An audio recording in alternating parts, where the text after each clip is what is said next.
motorsports and racing cars is a big part of the heritage here at G-Stone Motors. Todd and I have been racing each other for years. I love the one-on-one competition. It comes bottom line, we're all behind each other and support each other with everything we do. I think that says a lot about our company's culture. I'm Vince Quinville, Service Manager at G-Stone Motors. G-Stone Motors, your family Ford dealership, Route 7 South, Middlebury, Vermont. Welcome to Freaky Fast Broadcasting, as we're here tonight at the home of stock car racing at the Charlotte Motor Speedway. That's right, the Charlotte Motor Speedway, under the lights here, ready to do battle with the Gen 7 Cup Series cars. It's going to be a frantic night here at this league, as we always on Sunday nights here at the 802 Cup Series. That's right, it's the 802 Cup Series. It has been brought to you here on Freaky Fast the past few Sundays, and we cannot wait to keep bringing this action here on these Sunday nights. As tonight we're here with the Throwback 150 here at the Charlotte Motor Speedway, as these guys are going to be throwing it back. Most of the drivers out here with their old style paint schemes, as that's right, it's the 802 Cup Series, as tonight is the throwback action. Is this going to be fun to call all this here tonight? As my name is Zach Hall. Joined alongside me is going to be Brian Johnson, and we'll have our producer, as always, Robert Moyer Jr. up here, calling all the camera angles and the shots and the sounds here from the Charlotte Motor Speedway. But Brian, back here for the 802 Cup Series. We got a big field here tonight. I think the biggest field we've had here. It looks like 25 drivers in qualifying, man, and throwing it back here at the home of stock car racing. It's going to be a beautiful night. Yeah, tonight's turning out to be pretty good. Largest field we ever had, like you said, and throwing it back. And there's not really a better place to throw it back other than Charlotte, like you said, Zach, the kind of like the home track of NASCAR here in North Carolina. So it's going to be good. Charlotte's it's one of the more racy mile and a halves. So we'll see how these guys really tame this track here under the lights, nighttime. Night races are always great. So these guys, I'm sure, are going to be right on top of each other, and it's going to be fun to watch. We'll see how everybody can put down times here in this qualifying session to set themselves up for tonight's 150 laps here under the lights at the Charlotte Motor Speedway. At the moment, here for our 5 minutes of qualifying, it's David Medina Sr. sitting atop the board there in the 48 machine. He's coming off last week after getting that penalty there on the very first start of the race for jumping the restart, and that set him back here starting tonight good in qualifying. Yeah, that was unfortunate to see last week. Like you said, Zach, first start of the race, I think he either jumped the start or beat the leader to the line, so he had a black flag and started out the race 2 laps down, and he spent the whole race trying to get back onto the lead lap, and that just really kind of set him back. But looks like tonight, if that time does stand, which, I mean, he's got a pretty good gap between first and second there. He's got a 30.48. Second right now is a 30.56. So unless somebody's able to beat his time, he's going to be the leader tonight, so he won't have to worry about jumping the start of the race. Yeah, it's going to be good to start out front, but always here at the 802 Cup Series, I think the thing that lurks around the corner for each and every one of these drivers, Brian, is that strategy. I mean, you went through a little bit of it here tonight. We do have that competition caution, as always, here at the 802 Cup Series. That'll be at lap 40 here. We're expecting that to be right, I guess, at the edge of the fuel window, Brian, here with 60% fuel load. Yeah, we had calculated based off of some data that we had that these guys at 60% fuel load is going to be looking anywhere between 37 and 39 laps. So competition caution on lap 40. If we don't get a caution, these guys are going to have to stretch it because I think our data was more of daytime data, and right now we're at night, so these guys are going to be going a little bit faster, a little bit more on throttle time, so they may be burning a little bit more fuel than what the average would be. So that's going to make it trying to get to that competition caution just that much harder. So I wouldn't be surprised if we see some of these guys, especially maybe mid to the back of the pack, starting out this race just really saving, maybe being a half a second to a second slower just to make sure that they can make it to the competition caution on fuel. Yeah, it's going to be fun to see all the strategies play out. Not only that, with fuel, do they have to worry about but they also have tires to worry about. As always here at the AO2 Cup Series. Only 4 sets of tires here tonight for the 150 laps. So that means 3 in pit road. So they're very limited to that, and they're gonna have to make the most out of that Goodyear rubbers as these guys are continuing to put down times. About 5 seconds left here in this qualifying session. It looks like at the moment nobody's going to be able to topple the 48 of David Medina Sr. They're atop the board here in this qualifying session here, as it looks like that will officially bring the end to our qualifying session tonight with David Medina Sr. getting on pole. So congrats to him for a fantastic lap. Like Brian said, there really putting a gap between him and the rest of the field. As we pull up here our starting grid here tonight, like I said, Medina Sr., they're going to start on pole alongside him. Going to be 2-time winner this season, Keith Fallen. Third is going to go to Kevin B. Bullock in the 62 machine. Fourth is going to go to Jeffrey Taylor. Fifth place is going to be the 82 of Nick Larson. Sixth is going to go to Jacob Mazak. Seventh is going to be Rob Lowell, our winner from Atlanta. Eighth is going to go to Gene Cato. Ninth is going to be Art Greco. And rounding out the top 10, it's going to be Frank Norman in the 72. Starting in 11th place, you're going to have the 70 of Mike Killingbeck. Marty Brown is going to start 12th. Eric Mr. K is going to start 13th. Joshua Sobel in 14th. Jason Wiley is going to start 15th here tonight. David Lamaga in 16th. Johnny Barker 17th. Brandon Garand in 18th. Jeff Barefoot going to start 19th. And Zach Scott going to round out the top 20 there. In 21st, it's going to be the 3 of Albert Reed. 22nd is going to be Wayne Dewey. 23rd is going to go to the 69 of Tyler Dingler. 24th is going to be Rodney Roberts. 25th is going to be new newcomer Sam Dyer. And 26th is going to be Kevin Shaver. As that's your 26 cars here tonight for the Throwback 150 under the lights here at the Charlotte Motor Speedway as they get ready to roll off the grid here tonight. Brian, what do you feel like the opening portion of this race is going to be about? Do you worry about, it going green and having to stretch that fuel possibly till lap 40? Because the one thing a lot of people think about is, get to lap 40. But I think you got to think of getting to almost lap 41 because you have to get back to pit road after that caution. Yeah, you're right, Zach. So you really have to consider an extra lap in there. And, so you're kind of expecting to have to save about 3 laps, maybe 4 laps of fuel. So I think depending on what you do here at the start of the race, depends on where you're starting. If you're starting outside of the top 10, I think you're strongly considering saving that fuel and saving tires as well, because not only do you have to manage the fuel to lap 40, but you have to manage all of your tire sets throughout the whole race. So I think saving is a good option for those guys outside of the top 10. Those guys inside of the top 10, I think they're kind of between a rock and a hard place because they got to save to make it, but they also want to try to keep that track position that they have and try to get the lead, because the thing about Charlotte is that it's one of the few mile and a halves that we have left where dirty air has a big factor on the speed of these cars and its ability to pass. So being in the lead is a very strong advantage, but if you get the lead and manage to keep it, but you run out of fuel 3 laps before the competition caution, then that's not going to really do you much good.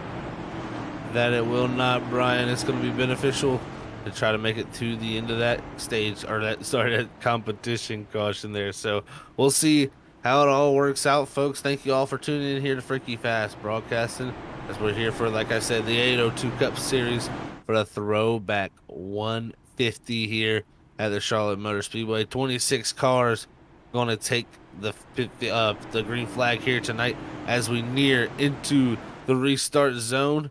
We're going to get ready for David Medina Sr. to look for that green flag, and it is green in the air, as it's a great start from Senior on the bottom, but falling up top, able to keep a nose on that 48 machine, as now Medina going to clear, but it's going to be the 62 of Bullock trying to make the move for second. Yeah, it seems like that inside lane here on the first lap of the start of the race and all these restarts, the inside lane is going to be the place you want to be, as the 62 just drove right around Fallen like looked like he had extra horsepower or something. But great move by the 62 to get second place right there on the first corner. Early battling going on throughout this field back here. Looks like some drivers trying to find the grip where other drivers aren't. It looks like Fallen in 24 who started that second position. He's falling backwards here on this top side. As we've seen, though, Keith Fallen throughout this season, Brian, he's been very good about saving his tires and making them last. I think that'll be a crucial thing to do here tonight, but how much ground will he be willing to give up is going to be the question. Well, I think he's willing to give up quite a bit of ground because that's all he's been doing since the drop of the green flag is just giving up a bunch of time. But I think he's one of the ones that is really thinking about trying to make it to lap 41 till he can get to his pit box again. So he's going to be trying to save that fuel, save those tires, and that's something we've seen out of Keith Follin throughout the whole season is just his ability to adjust his pace. And, he knows when he has to save and he knows when he has to push, and he does a great job whenever he's doing either one of those things. Yeah, it's really crucial to be able to know how to make your car and your equipment last for the majority of the race, and I think that's what all these drivers are going to be focused on here at the early beginning of this 150 laps here at the Charlotte Motor Speedway. As we're riding back here, you're riding on board with this 72 there, Frank Norman, as they come out of turn number 2 there. He's got the 13 of Wiley, Cato, and the 34 Lamaga. As Tyler Dingler, also last week's winner in the 69 machine, he's starting to come forward also. Yeah, and it's right around this 72 car right here. This is where most of the action is right now. All these guys right on top of each other, and I think part of that is you've got some of these guys that were in the upper half of the field wanting to save, and they're falling back, and then some of these guys at the back of the pack, they're more worried about trying to get some track position early on, so it's kind of causing everybody to get stacked up here right in the middle of the pack. Yeah, you see the green Interstate Batteries car there of Tyler Dingler with no number.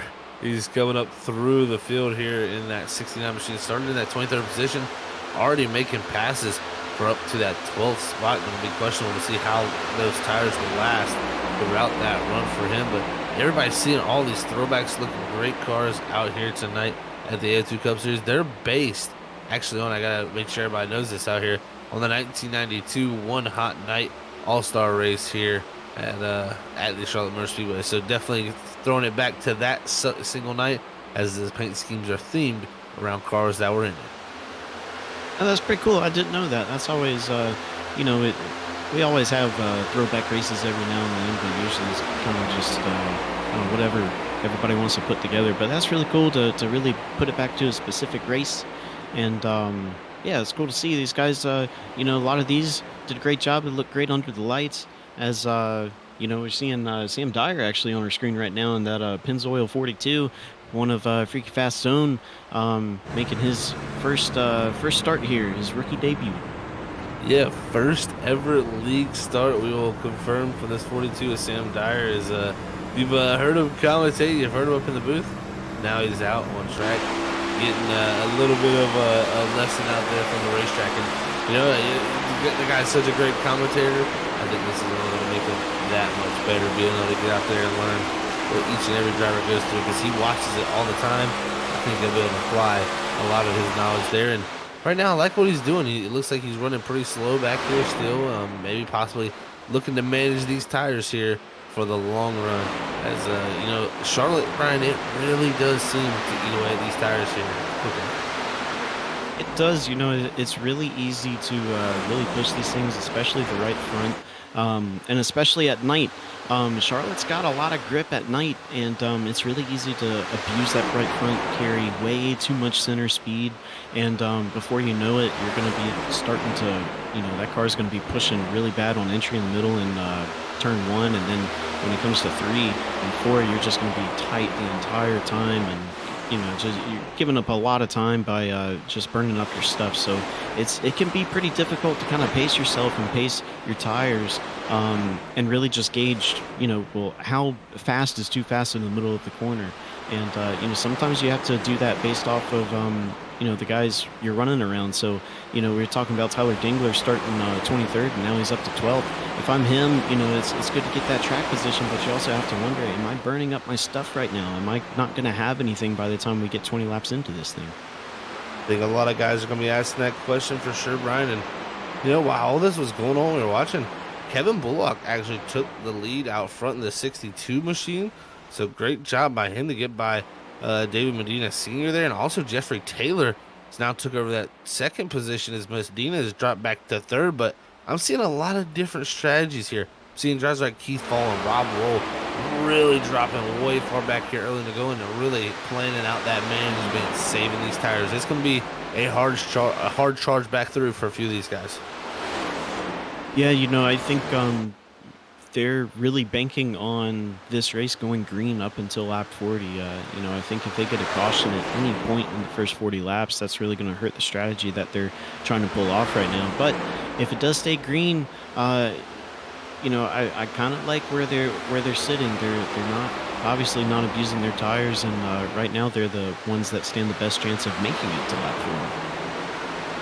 40. No doubt is they're definitely be using less fuel. That'll be the thing for sure. So I agree with that there with Brian. So and even if the caution does come out, people are going to be questioning whether they want to come down. They'll still have that tire advantage. They'll bring them back in for all that time. It might actually be a little bit of an advantage to actually lose that spot. But looking good here is that 88 of Art Greco running that 5th position up from 9th. So a few positions climbed up for that 88 machine. Good job by him there. As he's got Joshua Stovall there in the 75 right behind him, who's made a climb up from 14th to 6th. That yellow 75 has really been climbing through. Yeah, he has, and I don't think we've seen him up in the top 5, the past few weeks. So that's good for him to have this race start off so well for him. But like I say, only time will tell. As it looks like David Medina got passed for 3rd. Jacob Mazak getting around him. Medina falling down to 4th place. And you got to remember Mazak in the 31 last week at Dover. Heavy collision into the outside wall. Breaks the tire while breaking into the top 5. He's looking to continue a good run there. Luckily, no problems yet tonight for him. He'll be trying to continue that type of run here for himself. As we look back through the field, these guys starting to spread out a little bit here, Brian.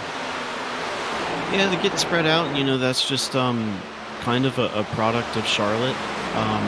And mainly, I think it's a product of this tire strategy that these guys are going to have to play off. That's something that we've seen every single race here at the 802 Cup Series, is that the strategy really kind of promotes different driving styles, and a product of different driving styles is the field getting spread out. So that makes it to where that when they are racing side by side, it's for the drivers, it's all that much more important to race hard when they have that opportunity, and that makes it to where when these guys do race side by side, it makes it that much more exciting for us up here in the booth. Exciting indeed as we're watching somebody's battle back here. Frank Norman, David Lamaga, they're battling. Close battle there. Even there's Brendan Grand as comes up into that picture. I talked about Jacob Mazak in the 31. He was up to that 3rd position, got into the outside wall in 3 and 4 just after I spoke about not getting into the wall, and he's dropping back pretty quickly here in the 31 machine as we watch these battles. Wow, these guys are really racing hard here. You're going to see comers and goers. That's a common theme here at Charlotte, especially with this right front wear. It seems like saving those tires really becomes beneficial. Yeah, and one thing that we've noticed in probably about the last year and a half, maybe 2 years with this tire model that we have now is that, it's not, tire wear really isn't linear like it used to be. Used to, if you had a 40 lap run and you went out there for the first 10 laps and really burnt your stuff up, well, the next 30 laps you were going to be a lot slower than everybody else. But now it seems like it's there's kind of an ebb and flow to it, to where if you have somebody that goes out there, burns their stuff up for the first 10 laps, well then maybe the next 15, 20 laps they're going to be slower than a guy that saved his stuff. But since the middle part of the run, he had to run slower than the guy that didn't burn up his stuff, well now late in the run, his tires are actually in better shape than the guy that, had a consistent speed. So, it's tire wear is not linear like it used to be. Some guys can surprise you late in the run, even if it seems like they burnt their stuff up. This next gen is weird too. I tell you, sometimes you feel like you burn your stuff up and it comes back alive. So sometimes going out there charging, getting that gap is good, and that's one thing Kevin Bullock and Jeffrey Taylor done. There was really not too much of a gap between our top 5. I think Kevin Bullock and Jeffrey Taylor really started to stretch their legs as Bullock over a second out on Taylor, but Taylor's almost 4 seconds out on Medina. So it's really a sizable gap there. We'll see if this group behind can continue to keep racing like this, or will they close the gap down? So we'll have to keep continuing on as we're past halfway to that competition caution, Brian. And the question is, will they be able to make it on fuel? That's what I'm really questioning. Oh, we had multiple cars hitting the wall. The 3, they're bouncing off the 21 of Rob Lowe. Al Reed is into the 31, and they go around here in first caution of the night. There is Rob Lowe there into the wall. Yeah, I mean, I tell you what, that 3 car of Albert Reed there, he had that thing saved about 3 times, and that last time he just couldn't quite do it. Unfortunate to see, but he was definitely giving it his best out there. He had tried to save it, like you said there, Brian, but just could not hold on. The contact there between the 21 and the 3s. The 3 came up the racetrack into that 21, down on the apron, lost the rear again once more, and the 31 there, Jacob Mazak, nowhere to go for him. For the 43 is Zach Scott. The 43, yes, Zach Scott there barely skates by. His major head-on collision there for Albert Reed is he's going to definitely have to be taking that fast repair here early in the going, as they do have 2 of those here tonight. Yeah, now we get to see, what are these guys going to do? It seems like most everybody's going to stay out here. So I guess they aren't concerned about fuel anymore. Yeah, I think no longer worries about getting to that competition caution with fuel with this yellow here, but like you said, Brian, a lot of people staying out here. I think that's the decision just based on a few of these guys saying, you know what, we cannot take our first set of tires till that competition caution if you really want to split this race up. So they're gonna have to play this out in an interesting way. But I tell you what, these drivers out here, they've shown to be on key with the strategy to be able to get the wins they have so far. I think that's been the major storyline throughout the season. So we'll see who plays this strategy right here and makes the right calls when it comes to pit road. Yeah, I tell you what, Zach, though, I would have liked to see one person just, go outside of the box, say, on this caution, hey, I'm going to come down pit road, I'm going to top this thing off of fuel, I'm going to put 4 tires on it. When the competition caution comes out, I'm just going to stay out, and we'll kind of, play it by ear as we go. Because, sometimes to win one of these races, you have to do some strategy that, is very, very risky, and high risk comes high reward. And even though that reward doesn't always come your direction, it would have been nice to see somebody think outside of the box.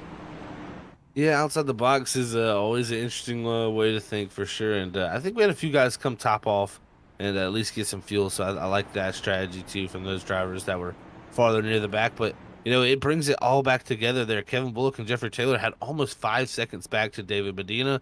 I mean, Brian, if you're a driver like Bullock or Taylor, who really opened that gap up, used your tires to open the gap up, that gap is now evaporated. How do you manage this to lap 40 now? I think they're going to be in a tough boat now that everybody's been brought back up to them. Yeah, I think it seemed like the 62 was really pushing Jeffrey Taylor. He maybe not pushing as hard as the 62, but yeah, if I'm Kevin Bullock here, I'm going to be really worried about my pace once the tires come up to temp. These tires, they cool off under caution, so tire wear for about the maybe first 2-3 laps isn't a huge deal. But once these tires come up to temperature, you're really going to start to see the effects of tire wear from that last run. So, David Medina could now be sitting in a pretty good position, since he was kind of one of the ones that started up front and kind of fell back just a little bit. And then another guy you got to think about is Keith Fallon here. He gave up a whole bunch of positions. He started second, now he's in 13th. Does he start pushing his way back up through the field to get all that track position back? I think this is going to be a fun restart coming up here. I think we should get them back double filed up here at the 802 Cup Series this time by most likely. So it's going to be fun to see, like you said, all the different types of people have saved tires here in this early portion, now going to be caught back up with this caution. So every bit they saved has now been brought back to them. So a very, very cool situation there for those guys. But 7 races in, Brian, this has been a interesting season, man. I tell you, that is, we're gonna be heading to Homestead and Richmond coming up in the next 2 weeks. Got some. This is a really great, ensemble of tracks.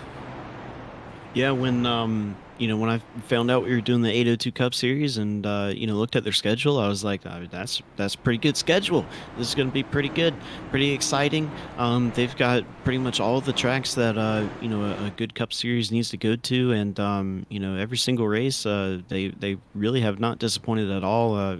Again, especially we keep bringing it up, but it's just because it's so unique. Is that this strategy that they make these drivers have to do every race with such little tires and such little fuel is it's like we say every race, we don't really know what strategy is going to work out until it's about 10 to go, and sometimes even with 10 laps to go, we still don't know. So do a really good job of keeping us on our toes and keeping it exciting and keep us guessing every single lap.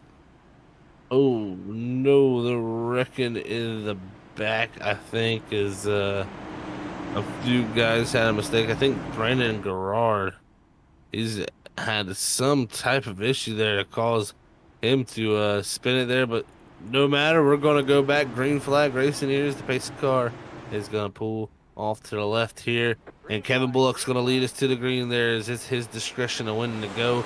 No Geico restart zone here for the 802 Cup Series, as it's a battle now for that second position. Taylor slipping back, as it looks like Medina gonna be able to try to take second here quickly, but it's gonna be fighting back on the outside is Jeffrey Taylor. Well, yeah, but both of them got pretty loose out of turn two, but it looks like Medina had just a slightly better exit. They're going to send it off into three as the caution comes out. Caution out on the speedway, second one of tonight, and that's not going to bring us to our competition caution. We'd have to have one there at 35 or later to trigger that competition caution, but we got some hurt vehicles down on this back straight. As you're going to look here on this replay, it's going to be that 47 machine of Rodney Roberts there, as he's going to be coming off of turn number 2. Looks like just lost the rear end there and down into the 41. And Brian, I think that could be due to this competition. I mean, not the competition caution, but the caution there and rolling around, cooling them tires off. Just big mistake there from Roberts as he takes out that car below him of down below. Yeah, I think he really sent it in the middle of that corner in 1 and 2, and I think he just kind of overestimated the amount of grip that he was going to have on exit. So he had that wheel really cranked to the left, and he was on the gas trying to keep it out of the wall. And once that banking started falling off, I think the rear just kind of came out from underneath him, and got into that other car, and off they went. Off they went indeed. Is second caution of the night, bringing us to another pacing session around the Charlotte Motor Speedway. But looks like, again, many of the leaders up front electing not to come down pit road. I think this is the right call for strategy here, Brian. Yeah, I think these guys were good on fuel once that first caution came out. And now with the second one, I think they're definitely going to be well within the window to reach lap 40. So fuel's not anything that they're going to have to worry about. And then of course tires, you don't want to take tires right now, I don't think, unless you want to do some of that outside of the box strategy. So good. And this caution, when we get this next restart, it's going to be a good opportunity for some of these guys if they had a bad restart this last time. See if they can do something different, because it's always good to get some practice at restart sometimes. That it is. Restarts can be a great thing for practice here for sure. But I tell you what, since we're having a competition caution come up here at lap 40, you want to be able to throw a competition caution for your league at the control of your fingertips. That's right. You need to go check out one of our great sponsors here at Freaky Fast Broadcasting, and that is Admin Box. Race control at your fingertips.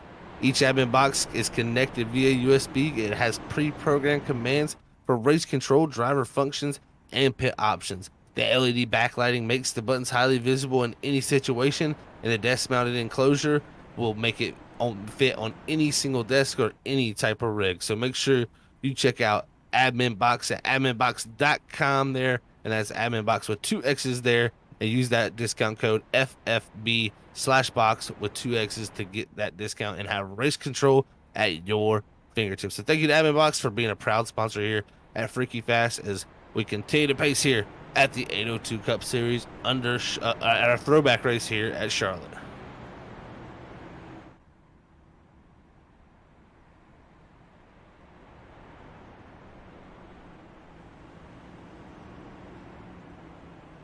That's, I think we might have not have our co-commentary here for a moment, but looks like we'll continue to pace here. But Bullock out front, Medina Senior there in second, Jeffrey Taylor in third, and Joshua Sobo there fourth. Is Art Greco going to round out that top five here? Is again we're trying to get to that lap 40 competition caution there, and it's going to be important for these guys to be able to make their tires last and get there and make the most of it for sure. But as we continue to pace here, I believe we should be seeing the lights go out this next time by, hopefully. Yeah, sorry about that. It usually helps to make sure you actually hit the button you mean to. So, yeah, gonna rack them back up here 2x2 as we get the 1 to green this time by. And, you know, these guys are gonna have, it's gonna be pretty much a 10-lap shootout. So, you know, I think if you're considering maybe practicing for a late race run, say, instead of 10 to go to the competition caution, it's 10 to go in the, you know, in the race. I think right now is a good opportunity to see what you can do in 10 laps and, you know, gain some information that you could use later. Yeah, I'm surprised some of these guys didn't gain as much time either. Medina going to be in second now, being able to challenge Bullock here before this lap 40 competition caution. Then we'll also see what Fallen can do. Back from that second position, fell back all the way to around the 15th spot. He did get up to 11th there, but he's definitely going to have to turn the burners on if he wants to be able to go up here and steal a few more spots before this competition caution here. But definitely a lot on the mind of all these drivers throughout the field here. Race number 7, throwback race. There's a lot on the line here as everybody wants to get that victory here at the Charlotte Motor Speedway.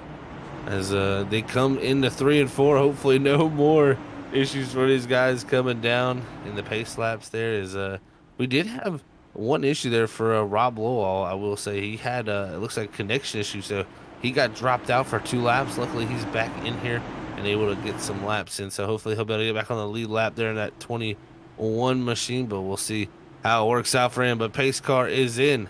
We're getting ready to go back. Green flag racing is it's going to be Kevin Bullock with control of the field, and off and away he goes. Great start for that 62. Yeah, good start. Medina maybe got napping a little bit as the 23 able to get right beside him going into turn 1 and 2, and now we'll see, is it inside or outside lane? It looks like it's going to be the outside lane with Medina going to be able to clear him, take that second spot, and now that 23 is going to have the 75 of Sobel right on his bumper looking on his inside. Sobel really making a charge through the field in the 75 machine. Is Taylor trying to hold on to everything he's got here late in the closing laps of this competition caution year. He's going to fight hard on that outside line as everybody throughout this field continues to race side by side there as they head through 1 and 2. Medina trying to make a charge, but it's Sobel who made the pass for third. Now Taylor trying to hold off Art Greco in the 88. Yeah, Greco looked like he was going to be able to make something happen with that door still open, but I think he got a little bit tight in the center of 1 and 2 and you know, had to check up there, so he's going to have to try to see what he can put together for these next 8 laps before we get this competition caution. Oh man, we had some contact there. Tyler Dingler back in the 69 machine. Unsure who he got into there. I think it might have been a Mike Killingbeck in the 70. But that green Interstate battery machine out there in the 69, no number on that door. In the 8 of Gene Cato there in the stickers machine, both no numbers as they race down the back straightaway, catching up to Art Greco here in the closing laps of this competition caution. And once we get to lap 35, if the caution was to fly, that would be our competition caution. Yeah, so that is another thing that these guys have to think about is, you know, if they're trying to get something done, they may want to get it done in the next couple laps because after that, you're not guaranteed any more laps up to lap 40. So that's why you see these guys driving really aggressive as Tyler Dingler almost getting to the back of the 88 car coming out of turn 2 there. And look at that, it's the 70 of Killenbeck almost getting a bump there from that 13 machine as he slides up that racetrack there as Keith Fallen is the driver really trying to make his moves up in the 24. Remember we talked about him saving tires He's down the inside of Tyler Dingler. Dingler closes the door, and that's going to be a spin for him, head first into the wall. Major incident there as the caution is going to fly on the racetrack. And right there on lap 35, I think that's going to be our competition caution.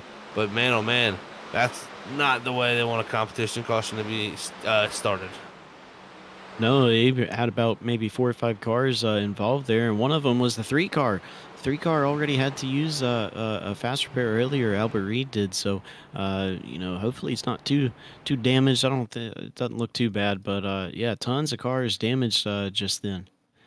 Yeah, and you see right there on this instant replay, it looks like the 24 there on the inside, nowhere for him to go is the 69 Interstate Batteries machine there, Tyler Dingler. Aggressive move from the top down to cover off that inside there on that 24 behind, and kind of just spun himself off the nose of that 24. So unfortunate for Tyler there, but he's got to get that thing back fixed up. Luckily for him, he does have 2 fast repairs, but a lot of guys getting some beat up cars here as Nick Larson slides into that picture. Yeah, 34, 82. Yeah, about 4 or 5 guys. So, I guess the good news is that you do have 2 fast repairs, and we still do have, over half of the race left to bounce back from that. But, yeah, that's going to set back a few of those guys there as they were all up running, some of them inside the top 10. Yeah, this is definitely going to set back a few people, Brian, and also set off a little bit of an interesting strategies. We've had some takers on pit road here at lap 37 as we have not got official word if this is the competition caution, but since we're under caution here at Freaky Fast Broadcasting, we're going to step side by side here for a moment and run a quick commercial as we get ready to bring these guys back to Green Flag Racing.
No right grip whatsoever. Up sideways.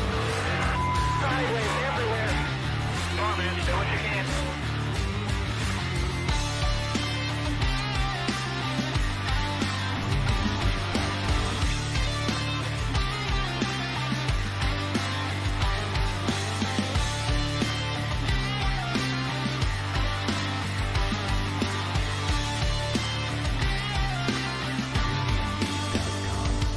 The vibration in this car is the worst vibration that I've ever had, and the shifter's broken again.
And we are back here, folks, getting ready to go back. Green flag racing is had a little bit of a change up here. As it looks like we got Brandon Garrard out front, Mike Killenbeck in second, Gene Cato up the third, fourth is going to be Johnny Barker, and fifth going to be Jason Wiley. As we had many different takers on pit road, as I think we had split decisions. Pace car is going to pull in, and we're going to go back green flag racing here for the Throwback 150th 802 Cup Series. Green flag is in the air as Brandon Garrard takes us away. Yeah, good restart by everybody. Everybody's still kind of tucked up behind each other, but as we see them go off into turn 1 and 2, something we got to think about. 48 and 62. This is the first time that they haven't started on the front row here, so gonna be interesting to see how they piece these guys up ahead of them apart. Yeah, can they get through the field and dissect this field to try to get up to the front? As Killenbeck slides to the lead, he's into the wall up front though. Is this Cato going to take the lead off of 4? And they're wrecking big off of turn 4, guys. Huge wreck. Yeah, I think we had a couple different tire set ages out there. So, you had some guys that were pretty fast, had a lot of grip, and other guys didn't have the grip. And, sometimes a big wreck like that can happen because of the different paces out there. No doubt, it definitely can. And we definitely had a little bit of it was an interesting incident there coming off of 4.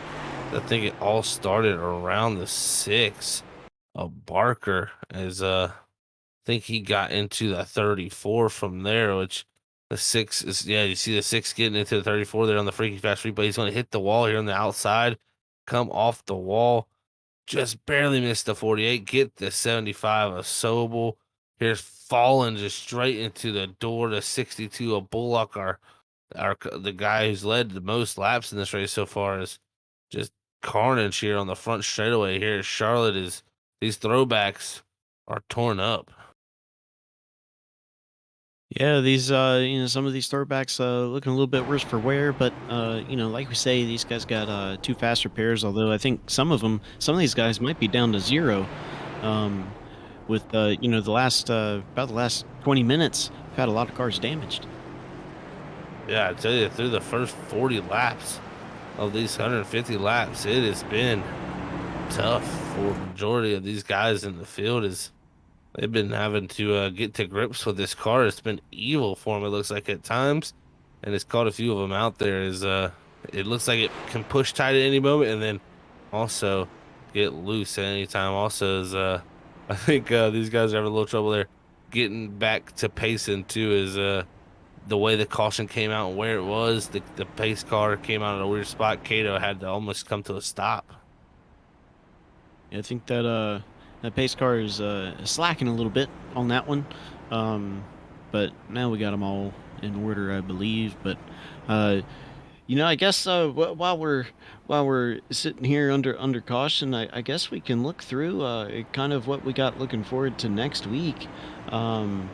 Next week, what is the track we're going to next week, Zach? It would be Homestead, my friend. Is something pretty similar to this, I'd imagine, but Homestead definitely a little bit more tire wear, I feel like, and less grip level. Yeah, I think when you talk about Homestead, there is some things that these guys can apply. There's some things that they learned tonight that they can apply to next week, but Homestead got that multi groove racing. Hopefully we'll be able to see that, but another mile and a half, a little bit different shape. Doesn't have quad oval like this one, but it's very similar. Some things that they learned tonight they could apply to next week. No doubt they'll be able to try to apply what they've done here at the Charlotte Motor Speedway to the Homestead Miami Speedways. These guys are pacing, waiting to get double filed back up. We would have a chat here with one of the drivers, but don't unfortunately have none of them in our radio frequencies, so we won't be able to dial none of them up and chat with them here as they pace around the Charlotte Motor Speedway. But through the first 7 races so far, it's been a pretty interesting time. It's up to this point 6 races. This is the 7th here tonight. Keith Fallen's been our points leader. He's got a sizable gap here built over the rest of this field, as it's up to now up to a 23-point lead over De La Maga. But, falling with 2 victories is looking very, very strong. But we've had some newcomers come in. Tyler Dingler won for his first time last week. We also had Luis Addison get a win there at Pocono. He hasn't been back since then. So, unfortunately, we haven't seen Luis out there. So, tough ordeal for a few guys. But, man, points can pile up quickly. And you want to be able to get as many points as possible to be able to put yourself in a position to fight for a championship. Yeah, well, and talking about last week with Tyler Dingler's win is, he was on a strategy that, he was all by himself on that strategy. He decided to, I believe he took one less pit stop than everybody else. He decided to stay out when others pitted and really stretch the fuel, and I think he had enough fuel at the end of the race to do about a 2-second burnout, and then he ran out. So. We talk about strategy. He was one of the ones that was on that outside of the box strategy, only one on it, and it worked out well for him. And so you have to wonder if that kind of changes up what some of these guys out here in the field are thinking for this race. Well, let's see what they're thinking here for sure as we get ready to go back to the restart zone here for Gene Cato and the 8 machine up front. He's got Jason Wiley there on the outside there in the 13 machine. Also, Mike Killenbeck in third. David Medina Sr. made it back up to fourth. And it's going to be Brandon Garrard as we roll through 3 and 4. We're going to get ready to take the green flag to start lap 45 of 150 here tonight at the Charlotte Motor Speedway. Pace car is going to take the hard left-hand turn down the pit road. And Cato's off and away. Great start for him there as he gets the jump on the rest of the guys behind him. Yeah, good start from him. Good start from the 70 and Mike Hillingback as well. He's going to maybe he's going to back out last second going into 113 with Jason Wiley going to clear him, and they're going to be single file all the way back to maybe, going to be single file all the way back to 7th. Yeah, really even more than that. He's going to go all the way personally back to around Eric Kunkadel. In the 33, all the way back in the 15th. So he's back there, was side by side at one moment, is now for the lead side by side as Cato's got a little bit of a battle on his hands as Wiley. And the 13 is trying to make something happen there in that time machine. The 13 is going to go to the lead. Is now Medina in the 48 charging forward, is behind this group. They're beating and banging and wrecking on the back straightaway. Another caution is going to fly. Well, yeah, another big wreck. A lot of people involved with a bunch of big hits. As Keith Fallen barely gets through there, shooting the gap, but everybody else getting through there safely as some more cars damaged. Definitely a lot of cars damaged in that one, and it kind of all started around the 96 of Garrard, who got a touch from Kevin Bullock in the 62 coming off of turn 2. Got him loose. Bullock went down into Greco, and from there, Scott kind of lost the car, and it really triggered a massive incident. So you see the 96 bounces off the wall, the 43, and then we're already pretty much wrecking from there from what's happening ahead of them. And from there, it just transpires. Looks like Sam Dyer, unfortunately, in the 42 comes up into the picture and gets involved in that. Unfortunate for him is, look at this. Oh, Fallen just barely making it through. Man, oh man, he is very lucky to survive that coming that fast to that wreck. Well, yeah, because he was involved in that last caution, and I believe he used a fast repair on that one. So he's only got one left, and he would have hate to have to use another one just 2 laps later. So car looking pretty good. Had to do a little bit of off-road racing there, but he'll be able to keep that car up in 10th place. We're going to ride on board here with him and see what exactly he saw here from this on his own board. As you see the smoke, he's looking for any little bit of gap. He sees the wall in the car there, and luckily picks the right spot, drives it through the grass. Great job by Keith Fallen there as he narrowly escapes the carnage of that wreck there in the entry of 3. So great job there by him as we're back under yellow. And man, it's been a tough night here, Brian, so far. 5 yellows so far, only 48 laps in. This has been somewhat like a short track. Yeah, sometimes Charlotte can race similar to a short track, I guess. Because like I was saying earlier, with Charlotte at nighttime, it's got a lot of grip to it.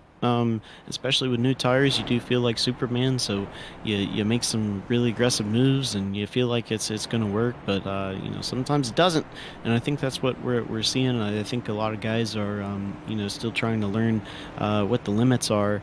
And with Charlotte, when we talk about mile and a halves, we call them cookie cutters, or something like that. Even though that they've been changing some of those tracks here in the past few years, so they aren't all the same. But Charlotte can be one of the more difficult mile and a halves.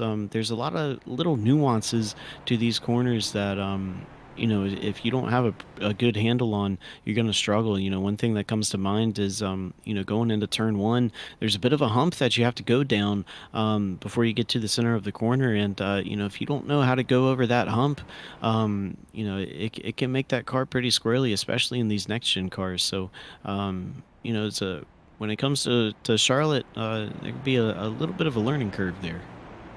Yeah, this place can be definitely pretty tricky, but that's what you gotta love about iRacing, man. iRacing.com, the great website that allows us to put on the show that we do each and every night here at Freaky Fast Broadcast. It's 6 nights of the week, I must say, too, coming up this starting week. So make sure you hit that subscribe and that bell notification button so you can be notified each and every time we go live here on Freaky Fast. If you enjoy this iRacing.com simulation racing here, it has been fun tonight to watch these guys battle as we're nearing that 100 to go point as the throwback 150. It has been one hot night in Atlanta, or in Charlotte, Brian. That race was wild back in 92. This race is starting to be like that, but some drivers are saying, man, I'm running out of fast repairs, I think. Yeah, I think some of these guys, they're definitely going to have to be a little bit more careful as this race goes on.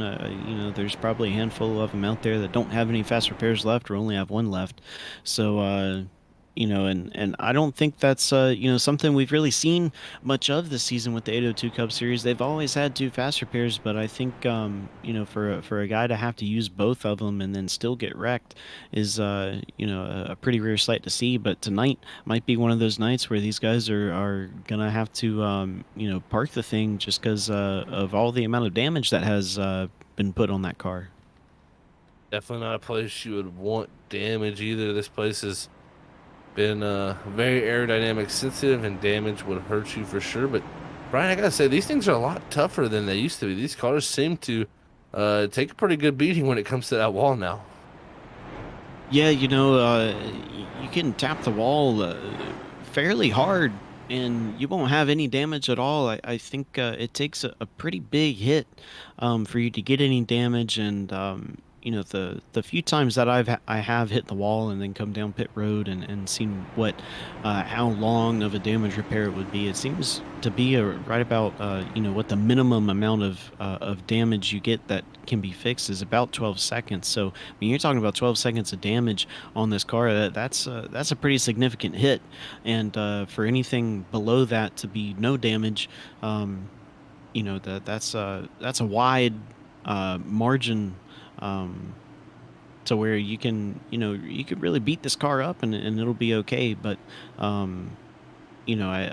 if you do get damage that does have to be fixed, it's going to affect the car in a very negative way, because like you said, Zach, these things are very aero sensitive. Yeah, very, very aero sensitive indeed. As we're getting to go back green flag racing here, as you're going to see, we got our driver cam up, and it's our newest driver here to the 802 Cup Series. It's Sam Dyer here, Freaky Fast, his own voice, and he's out there on track tonight trying to navigate that 42. Was just involved in that last incident, but you're seeing him being very careful here on this restart. As look at the focus face on there as he exits out of 2. Yeah, you beat me to it, Zach. I tell you what, he is focusing really hard, trying to learn everything he can, as this is his first league race and maybe ever, but I know it's been his first race in quite a while. So I think he's doing a great job so far. He's in 15th place. Done a really good job of trying to keep that car clean. So good to see that we got our own commentator out there getting some laps. He almost went up the racetrack there, got a little bit into the apron there, racing hard, as I think he's got the 43 Scott there. Sorry, actually it's Jeffrey Taylor in the 23 who just passed him around the outside, and you can see the smile and just a little bit of emotion maybe in talking to the team members there that he runs on, showing, hey man, he's trying to hold on to this. But Sam's doing a great job, man. I expected this out of Sam. He's really a great commentator, first of all, but you learn a lot, I feel like, up in the booth, Brian. As he's kind of doing the reverse of what me and you did. I thought we crossed over a second, but that's just our ticker there as we come back. But man, I think, Brian, it's funny to see how well he's doing, and it shows you can learn a lot just watching racing. Yeah, it's kind of like you said, Zach, vice versa. What we've done, he's mainly a commentator, and now he's just getting behind the wheel. And I think through all of the years of commentating and watching races, he has a pretty good handle on what he has to do to be competitive. And sitting in 16th tonight, I mean, hey, he's we're on lap 54, and he's on the lead lap. So I think for him, I think he considers that to be pretty good. But you and I, we started behind the wheel and moved our way up into the booth, and I think our experience driving, kind of gives us a decent amount of skill at broadcasting. But of course, we still have a lot to learn on that one. But the two kind of go hand in hand. You can learn a lot about one by doing the other. You definitely can here, but look at this great race and falling.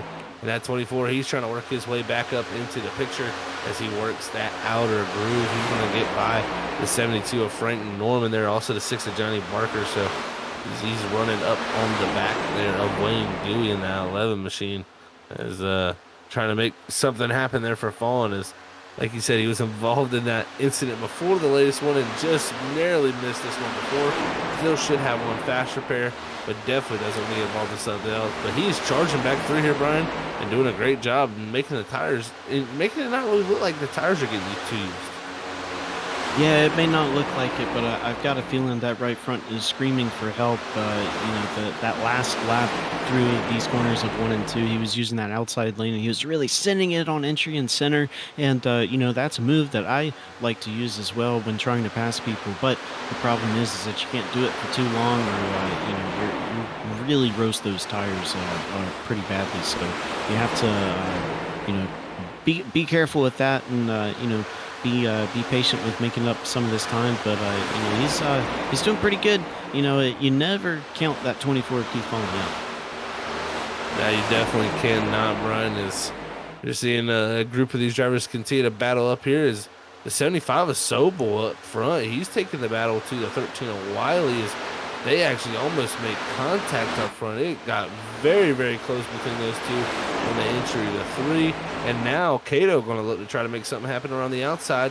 Is the 48 of Dave Medina Sr. trying to pull away? Yeah, you got David Medina Sr. Almost up to a 1 second lead over Kevin Bullock in second. He's got the 8/10 of a lead. But one thing got to point out about this 13 and 75 sitting in 3rd and 4th is that both of these guys started 14th and 15th. So they've made up a good bit of ground from where they started in the race, and with the pace that they have now, they're able to keep it. So I think either they don't have that short run speed, and the qualifying effort really wasn't there, but either way, they've made their way up to the front, and they've got the pace to keep it there. Right on board here with the 75 with Sobel. He's trying to make that move happen on the 13 of Wiley, who's been trying to make something happen here for the last, I'd say, 5 to 6 laps. Just hasn't been able to get it done, as Wiley's going to defend well, but this time I think Sobel might be able to clear. Yes, he does. He's going to try to bring Cato along with him. Great job by Joshua Sobel there from 14th up to the 3rd position. Great driving from the 75. I think 13 of Wiley there, he was trying to get a good run off of the top, and I think he just got a little bit too high, having to check up a little bit to stay out of the wall, and that allows both of those cars to get around him. He's going to drop to 5th place, and now Keith Fallon just got finished up talking about him, but here he is trying to get into the top 5. Yeah, trying to break into that top 5 after being involved in a couple incidents. We're going to see if he can make his way around the 13 like the rest of this group has. He's going to dive it to the inside here. As Art Greco looms in the picture behind, trying to make something happen up ahead. Cato also got around Sobel, so we're seeing some definite changes up in the scoreboard. But I tell you what, those top two starting to drive away. Yeah, the first and second have built a little bit of a gap to third and fourth place, but these guys have been racing each other pretty hard the past few laps, so that is something you would expect. But Bullock able to, he's starting to reel in Medina a little bit. It's kind of, between the two of them, it seems like it's about, they trade off lap times as to who has the faster lap time. But over the past 2-3 laps, he's able to, rein him in just a little bit.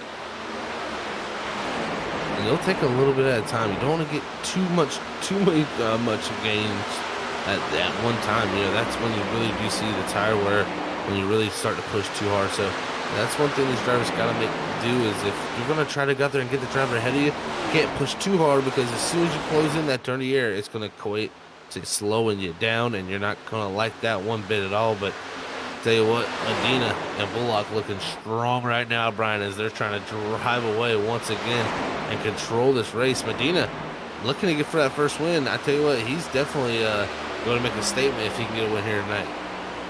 Yeah, I think so. And every race that we've seen over here at 802, he's had competitive pace. This is not an unfamiliar place for him to be.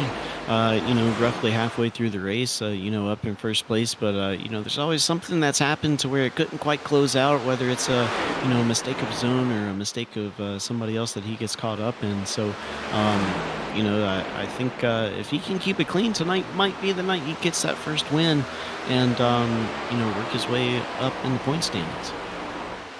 It'll definitely be tough to pass, they say. So it'll be fun to watch that. But again, the battle for third heats up. Cato, he took the position from Sobel in the 75. But, man, after a few laps, these two started to battle again now. So this is really, really interesting to see as Sobel's coming back at this 8 machine. Yeah, well, when I saw Cato pass Sobel, it looked like Sobel was about to try to race for that position again in the next corner, but he elected not to. So I have to wonder if he was just trying to cool those tires off, kind of gather everything back up and make a charge for that position. But the other thing could have been is that now he's got the 24 right on his bumper, and maybe he's saying, oh, now it's go time. I got to get back around this guy. So but either way, whatever it is, these 3 cars right here racing for third is just all it is really helping first and second place drive away up to a 2.5 second lead now for Medina over third. And you're seeing some great battling going on back here too. Is Killenbeck back here in the 70 machine, he's battling Albert Reed. You got Wayne Dewey. You also got Frank Norman in the 72, the 6 of Parker, Jeffrey Taylor in the 23, and the 31 Bazak, all right there in the positions. Bazak has to dive to the inside here on the back straightaways. We're seeing some big moves being made in this group back here. We're having one of the longer green runs we've had here tonight, Brian. So tire wear, I think, going to start to kick in now more than ever for anybody tonight. Yeah, I see a lot of these cars are really starting to push in the middle, and especially on exit, and that's just a result of how you drive these things. The 11 there of Wayne Dewey, he's not even trying to get to the bottom anymore. He's so tight. So sometimes it is a phase of the car. The car goes through a tight phase during the run, but sometimes it's just a condition that continues to get worse. It gets worse as the run goes on, and from what I remember at Charlotte is that was kind of the case, is where once you start getting tight, it just kind of starts compounding on itself, and you just continue to get tighter and tighter and tighter. These guys, like you said, Zach, this is the first time we've really had a green flag run this long, so this is new territory for everybody. It really is, and these drivers are finding out on the fly here, so we'll see who can manage it the best here for sure. As we're watching this group do battle, it's got Art Greco in that 88 directly ahead of these guys as he's starting to pull away as Wiley continues his drop back in the 13, and kind of continuously dropping back, Brian, that's got to be a sign of right there tire wear going to that right front for sure. Yeah, and one thing about these next gen cars is I guess I'll back up a little bit. We think back to the 900 horsepower days when we were driving Chevy SS's and Ford Fusions, and if you were a driver racing those things and you got pretty good at them, you knew that rolling into the throttle was something you had to get good at. Throttle control was a must, because you can't just stomp on the gas coming out of the corner, or that car's got too much power, too much torque, and the rear end's gonna break out from underneath you. So you had to get really good at throttle control and rolling back into the throttle.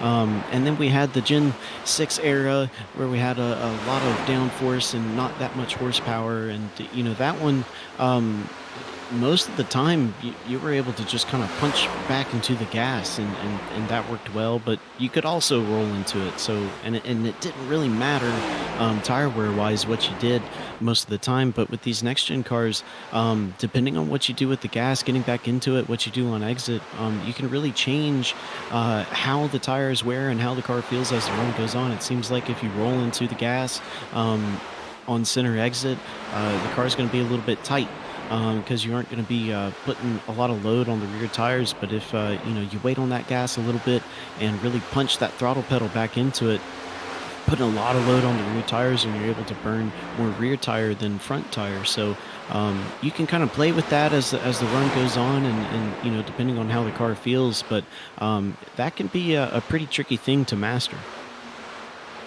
Yeah, it really can be. You got to figure out what you need for the balance that you need to drive. So drivers out there trying to manage it. And Brian, you bring up load, and this is something that even Sam, brought up to me in a prior broadcast. Kind of explain to the folks out there what exactly is load. When we say transfer load, what are we actually kind of like referring to? Well, so it's all about weight. You have to kind of manage the weight of the car and manage how fast that weight moves. If you think about tracks like Richmond or Martinsville, where you have to really get on the brake to go into the corners, well, you're putting a lot of weight, a lot of load on the front tires, but especially the right front going into the corner. So you talk about load, and more load will wear out that tire more quickly. So that's under braking. You think about all the weight being transferred to the front of the car on those front tires. That's going to wear those out. But then when you get back to the gas, a lot of that weight shifts back to the rear of the car, because now you're accelerating. So now there's more weight, more load on the rear tires. And so those are running out. So, when it comes to that throttle control thing I was talking about, whether you roll into it or punch it, well, when you roll into it, that weight transfer from the front of the car to the back of the car is slower. So that load on the rear tires is not as much. So that's why they're not wearing out as much.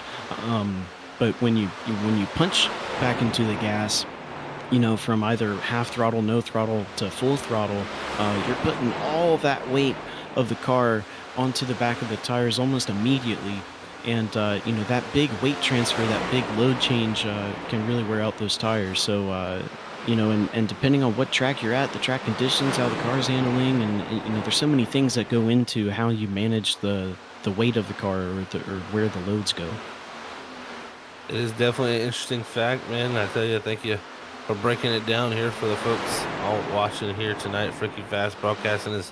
We've got to watch some great battling here at the A2 Cup Series for this long run here, as David Medina's out front by 2.6 seconds over Kevin Bullock, and we've just gotten past halfway just a little while ago. So we're going to step aside for another commercial break here and take you side by side so you won't miss a thing.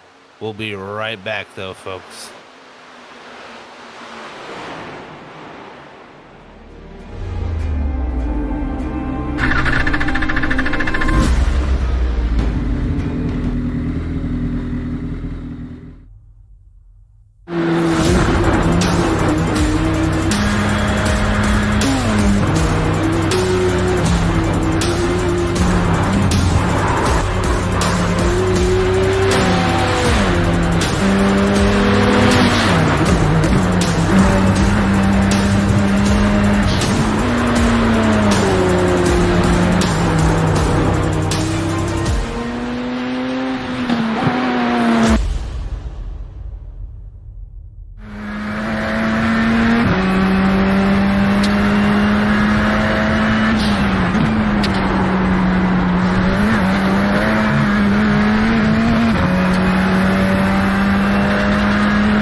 And we're back here, everybody, here at the Freaky Fast Broadcasting, as we got the 802 Cup Series. Is right now we got a new leader on track, and that is the 42 of Sam Dyer here. That's right, Freaky Fast son Sam Dyer, and man, first league race, Brian, and he's gonna lead some laps. That's gotta feel pretty good. Yeah, that's pretty good. Looks like he might be trying to come into pit road this time. No, he's gonna stay out. But yeah. So speaking of pit road, that's what we're under right now. We're under green flag pit stop cycles, and so the field's all sorts of messed up. And yeah, Sam Dyer, you're a leader. Gonna lead a lap. Gonna lead himself some laps here at the Charlotte Motor Speedway, and interesting to see here what the strategy is going to be, Brian. A lot of guys coming in already right here, not going to be able to make it to the end of this race. Going to need to make at least one more stop. But I think if you used a set of tires already, you're going to have to make one of these stops possibly where you don't use a set. Yeah, I think that's kind of the general consensus that we see every race, is that there's always a pit stop that a driver cannot take tires on. So I think that's that's what we've seen and what we're gonna see. But I think if you're Sam Dyer here, okay, now he comes down on the pit road. I was gonna say he might want to stretch it as much as he can, because you never know when the caution's gonna come out. Yeah, very impressive from him. He was really sending the metal there. Going up pit road, was in a little bit hot, got it slowed down enough to where he did not go too fast to that first segment, gets himself to pit road. But now it's going to transfer the lead over to Keith Fallen in the 24 machine. We'll see how he can control this lead, as Medina Sr. has now got back to the second. Yeah, Medina going to lose the lead through those green flag pit stop cycles, but only 1.3 seconds back, and now he's just knocked off almost half a second last time by, so now that's going to be 0.8 back from Keith Fallen. So I guess Keith Fallen did a bit of an undercut on Medina. Now Medina's got a slight tire advantage right now, and is going to start catching him back. But you got Keith Fallen first, David Medina second, and then Sobel there in third place in that 75 car. We see him kind of barely into the top 5, and now he's kind of solidified himself in third. Yeah, and Medina pitted there at 83. He's pretty much the latest of anybody, all the way back to the 10th position. Mike Killenbeck will be the first driver that pitted later than him, back in 11th at 86. So Medina going to have the advantage over all these guys in this group, as you can see him closing it down as he's starting to run, falling down here in this 48 machine. Medina Sr. trying to make up for last week's mistake at Dover and come back in a big way here at Charlotte. Yeah, and I don't think it's going to be any long time at all before this 48 car gets the lead, because he's really closing that gap down on Fallen, and I think Fallen's going to know that. He's not going to make it pretty difficult on that 48. I think he's just not really let him go, but he's not going to make it hard, as we got a slow car right ahead of these guys. Just pulled out onto the track, but looks like everything is going to stay clear, as that lap car going to stay up high, and everybody's going to get through nice and clean. Yeah, everybody gets through nice and clean. As the 33 Eric there, K up top, as he drops back here. As you can see Medina now starting to put the pressure on, going to the inside, and makes the pass clear for the lead here down the back straightaway. Medina Sr. back to the lead, and it's got to feel good for that 48 who's been so strong here tonight. Yeah, and he's pitted later than most everybody seems like, so he's got the lead back. He's got the tire advantage. He's got a bit of a fuel advantage as well. So right now it looks like he's sitting pretty good, as long as there's no mistakes and any cautions. And as long as there's no cars out here that are on some sort of crazy strategy that we haven't found out about yet. Medina looking pretty strong right now. Yeah, he's definitely looking strong, Brian. That's for sure. As he's starting to put a gap between him and Fallen, along with Sobel there. As Sobel's got a little pressure back there in the 75, as Bullock has caught up to him for third to 62, trying to make a good run up tonight, as he's had some good showings in that 62 machine, but just has not had the finishes to go along with it, but he'll be trying to take that position as they come off of 2. You can see him in the background. Yeah, really close together there off of 2. Almost got together with 75 of Joshua Sobel there. No, 62 is a little bit faster right now. He's going to let him go. And 62, Kevin Bullock going to be up to 3rd. And you're right, Zach. He's 62 has had several good runs throughout a whole bunch of pretty much all the races this season. But, just like Medina, there's always something that happens to where he can't quite close it out as having to dodge that 33 car right there. He gets around him pretty good. But, yeah, Kevin Bullock, that might be his night to finally maybe put a podium together. It very possibly could be, Brian, and he's going to be closing down Fallon also with those lap times that he's running. So he's going to possibly look to try to get it up to that 2nd spot, but still a long way to go in tonight's race. We still haven't even got to 50 to go yet. We've got about 2/3 of the way through. But, man, it could all change, Brian, in a one split moment. These drivers still needing to hit pit road one more time. Yeah, these guys cannot make it on fuel. Going to have to pit. And, depending on what they did last time by, pit stop-wise, they, maybe take tires, maybe not take tires. I think we should see most of everybody take tires on the last stop, maybe. But, yeah, I'd have to imagine those next green flag pit stops going to happen somewhere around probably about maybe 120, 125, anywhere between 120 and 130, I think. Yeah, I think you're spot on with that prediction there, Brian. I think 120, 130 is a good area for these guys to say, hey, this is a good region to pit. And, most of the drivers pit right around the lap 80 mark. If you take it 40 laps about what you can, you should get to about the 120 mark, and that'll give you about 30 to go. So we could see some guys 115, 110, try to come a little bit earlier and stretch the fuel load as far as possible. But we also could see them try to not do that. But look at this here is Bullock closing down up that 24 falling ahead of him. He's going to try to get that position, but Sobel hasn't really let Bullock get too far away. He could be looking to try to get past Fallon for maybe his podium here tonight. Yeah, I think Sobel, he realized that Bullock wants to push just a little bit harder than he does right now. So, I don't know if it was a case of, where Bullock is actually faster pace-wise. It might be because Sobel is, trying to save a little bit. Trying to make sure that his, average lap time this whole run is really good rather than just have some really good short run pace. So, good to see Sobel able to stick right with Bullock because, these two guys end up catching Keith Fallon. It could be interesting. Could see Sobel in 2nd place.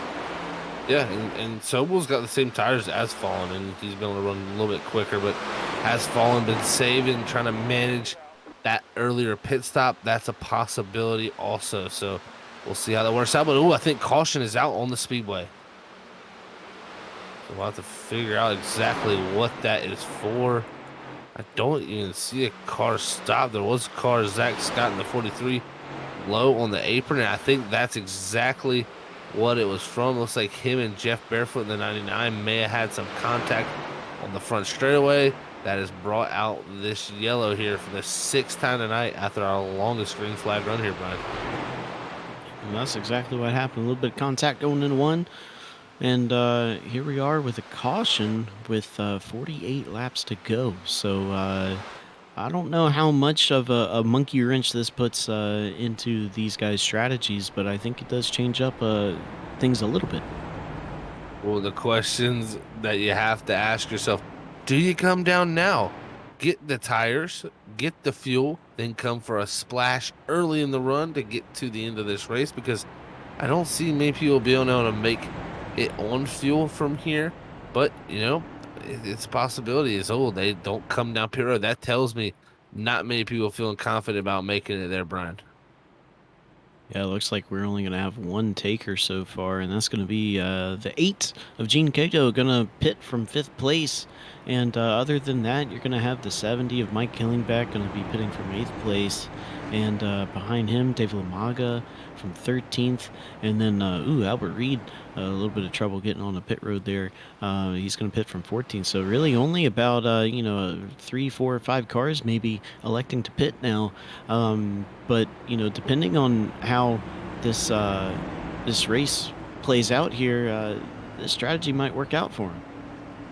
Yeah, it very well could as well. We got a car spun around Mazak under pace lapses. He had a mistake. It got into the wall there and spun it around. So, a couple mistakes tonight on pace laps for some guys is that's definitely an area you don't want to be doing that for sure.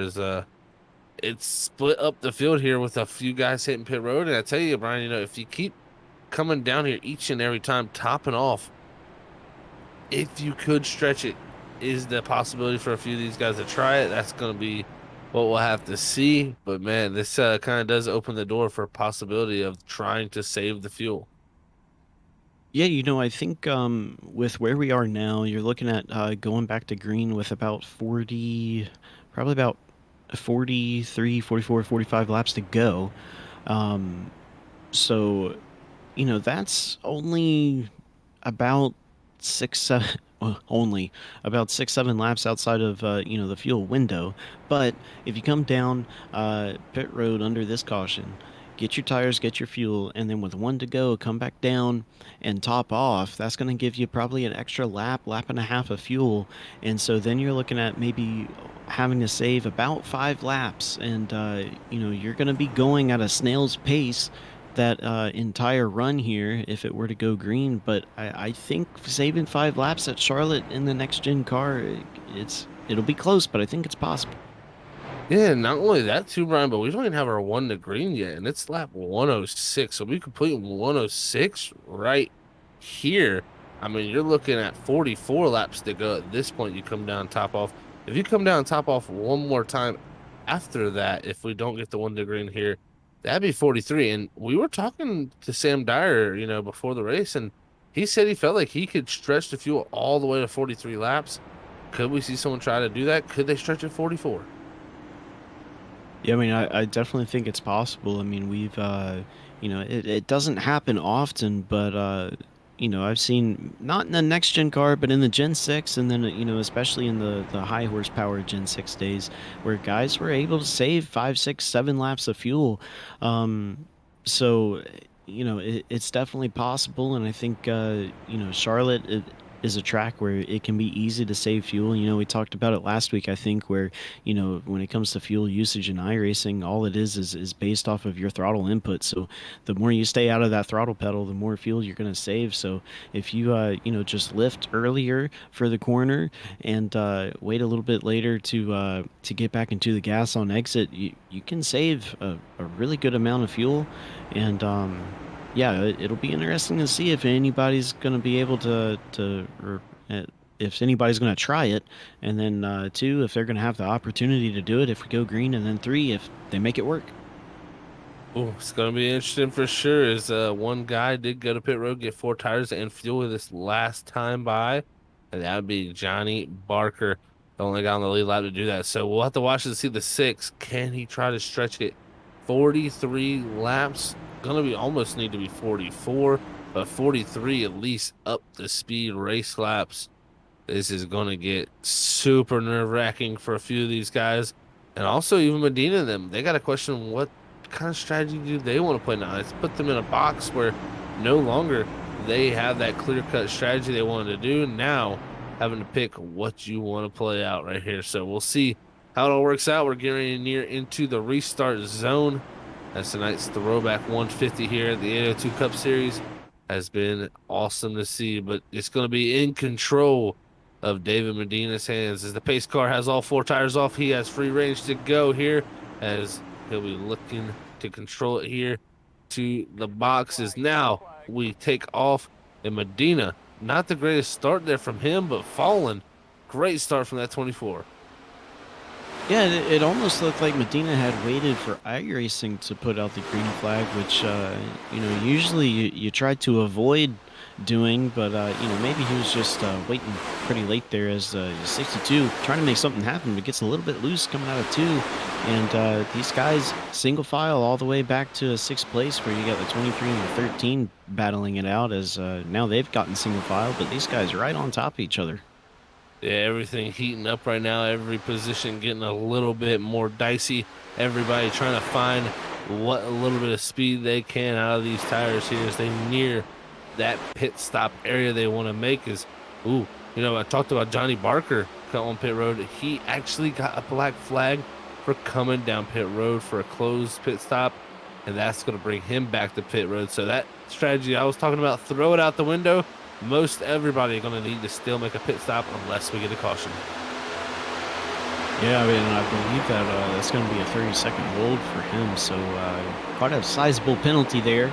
But, you live and you learn as you see Keith Fallen trying to make something happen on the outside of the 75 of Joshua Sobel, trying to keep 3rd place. But these guys can't be racing too long, or, that 48 and 62 are going to start driving away like they have the whole race. Yeah, they've been doing that for a long time. As little Jeffrey Taylor, he was up in 2nd at one point at 23, trying to get some of that track position back. Got stuck behind the 24 of Keith Fallen here. This is really helping him. But gotta say, Jeffrey Taylor here, he pitted on lap 87, so has some of the freshest tires in the field, but also killing back there in 7th, 104, Mazak 105, and Lamaga 104. And you just saw Jeffrey Taylor do a power move on the outside of the 75 and the 24, able to clear both of them by the time they get to the exit. And now Jeffrey Taylor, he's looking lightning fast right now. He really is, man. Those new tires showing up here for Jeffrey Taylor as he's closed down the gap now on the Kevin Bullock, making the pass there to take 2nd. And now just going to have his sights set on David Medina. And the question is going to be, does he still have a set of tires sitting in pit road for this race to put on near the end? Or did he just go ahead and elect to do it and going to take a splash? We'll have to see here. There's going to be a lot of questions I think everybody's going to be asking. But right now, Jeffrey Taylor, that's a question we can answer for sure because he is closing in. Yeah, it's not going to be too long at all before he gets the lead. It might be by the end of turn 2 here that he is going to be passing Medina, and he is. So Jeffrey Taylor, your new leader, as seems like he's got the freshest tires, like you said, Zach, and the rest of these guys, at least in the top 5, pretty spread out, but got a little bit of a battle between the 88 and the 31 actually of Jacob Mazak. I think he's on some fresher tires too, because he's making power moves on the outside. Yeah, power moves on the outside usually come to those new tires. So definitely help there. And, Jeffrey Taylor, even for him, it's only a 5-lap advantage over David Medina, but that's enough to make it that strong there. But the 31 there, a Mazak battling harder on that outside there for him, as these drivers all try to make something out of tonight. Mazak's been all over the place. He's in the top 5 again here. He's been all the way down to the 20, so definitely been interesting to watch. But look, he's running up on the back of Bullock, who Mazak on the fresher tires is going to make easy work of. Yeah, not going to be long at all before he passes the 62 and then catches the 48, and then we'll see if he's got anything for Jeffrey Taylor. But you can't forget that it seems like a lot of these guys maybe not going to be able to make it to the end on fuel for most of them. So at some point we are going to have to come down pit road and get some fuel, possibly some tires. I think pretty much from now, I think your pit window opens now if you really wanted to pit this early. I think you're exactly right, Brian. And, if you're someone like Mazaki we're watching is up to 3rd now, he's running time 6/10 quicker than anybody on the racetrack right now. That's due to his tires coming off 105. So going to be making a pass here on Medina, but he shouldn't have a set of tires left. So he's in an awkward spot where he's going to have to probably come down pit road and not get any tires put on that car. So going to be very interesting to see as we're closing down to that pit strategy starting to kick in. Yeah, and I have to wonder, I guess, with as hard as he is pushing right now, he does not believe that even if he saves some fuel that he can make it to the end of the race. So I guess that kind of answers our question of those guys that pitted just then under that caution of, if they're going to be close or not. It doesn't seem like they're going to be close. So, everybody gonna have to come down pit road. Some guys got tires, some guys don't. Again, it's gonna be another classic 802 Cup Series race where we don't really know what strategy is gonna play out and who's gonna be up in the lead up until the end of this thing. No, we definitely will not. And there's been a lead change that's happened out front. Lazak of the 31 of Jacob is out front. So great job on him there on the pressure tires to get out front to the lead. He's gonna have to question what type of strategy he wants to play out on the final portion of this race. We're riding on board with the 75 Josh Sobel. He's right behind the 70 of Killenbeck and Greco right behind him. And look at this, they're going to hit pit road here on lap 120 or 119 here. Sorry, Keith Fallen also along with, looks like David Medina Sr. So they've had enough. They've seen the new tires coming, and they're going to come to pit road here and see how this all shakes out. I think that's pretty smart by them. You don't, if you know that those guys that are out there on the fresher tires than yours don't have a set waiting for them on pit road, which I don't think they do, then I think the right call is to pit earlier, like they are here, and kind of cut that time difference down, and just stop losing time to them. Because if you stay out there, all you're doing is just giving up that time. Yeah, this is going to be interesting to see how it all shakes out here as pit stops start to transpire here at the Charlotte Motor Speedway. We're just under 30 laps to go here for the throwback 150 at the Charlotte Motor Speedway. It's been a tough night for a few drivers out there, but it's been getting very, very spicy as the strategy is starting to play out and drivers are starting to figure out where they're going to be. We're going to head for our final commercial break of the night here at Freaky Fast Broadcasting, and we're going to head side by side during this pit sequence to see where your drivers play out. We'll be right back, folks. Start your engines!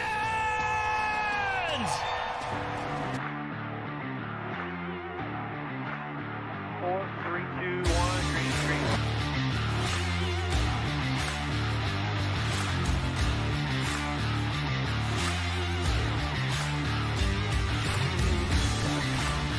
I have no rear grip whatsoever. I'm sideways.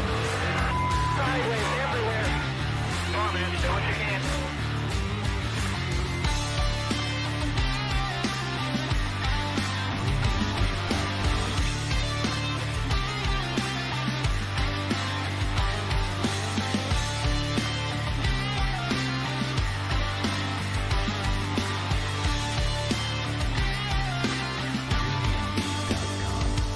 The vibration in this car is the worst vibration that I've ever had, and the shifter's broken again.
And we're back here, folks, at the 802 Cup Series as we're closing down the final portion of this race. It's going to be 25 laps to go here at the Charlotte Motor Speedway for the throwback 150.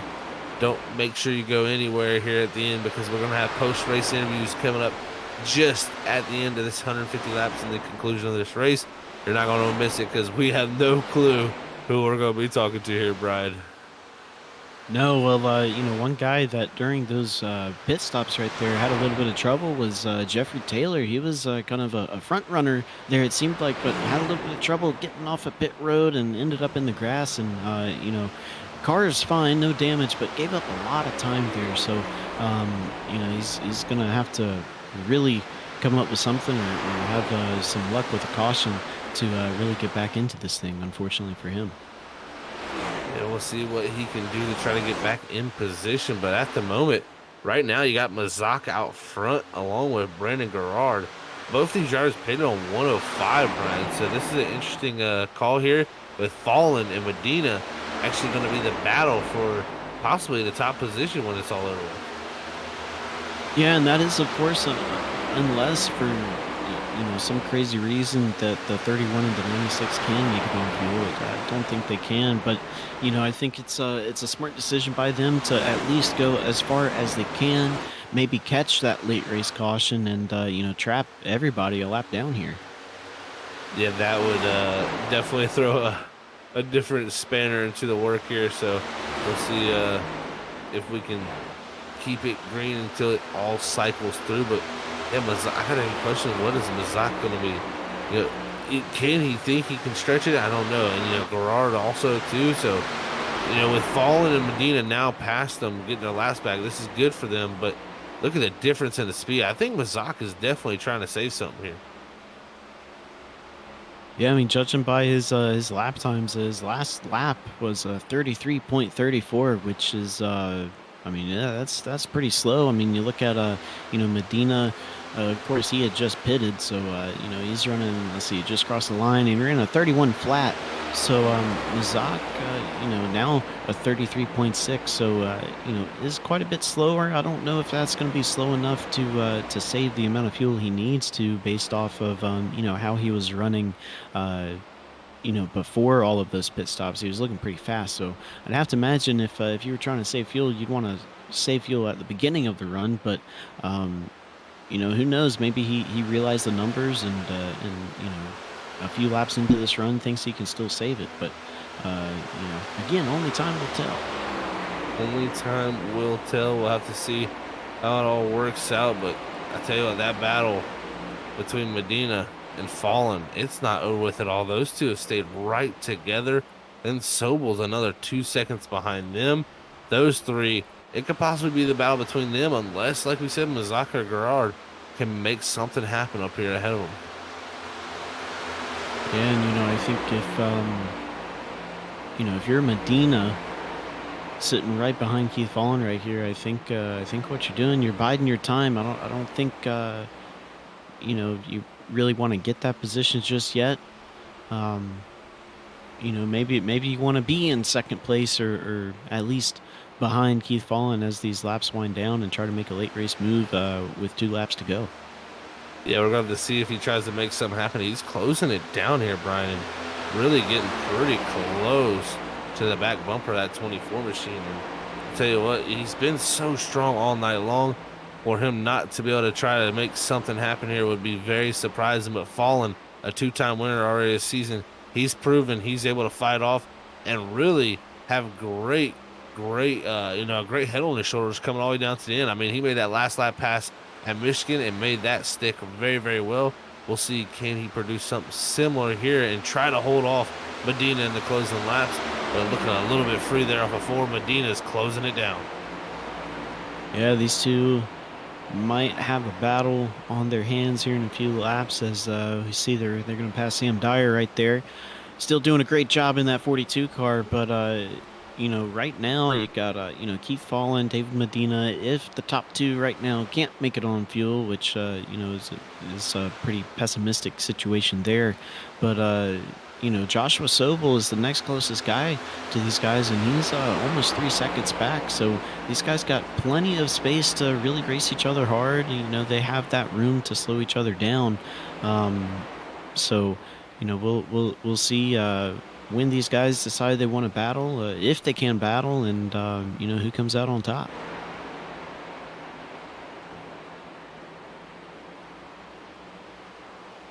As we do see, got speaking of these guys behind David Medina and Keith Fallen, like I said, Joshua Sobel there in fifth, about 3 seconds back behind them. Then you got the 62 Kevin Bullock. You know, he is running up in the lead and has a few laps led here tonight. He's currently running sixth. He's about 6.5 seconds behind Medina and these two guys right here.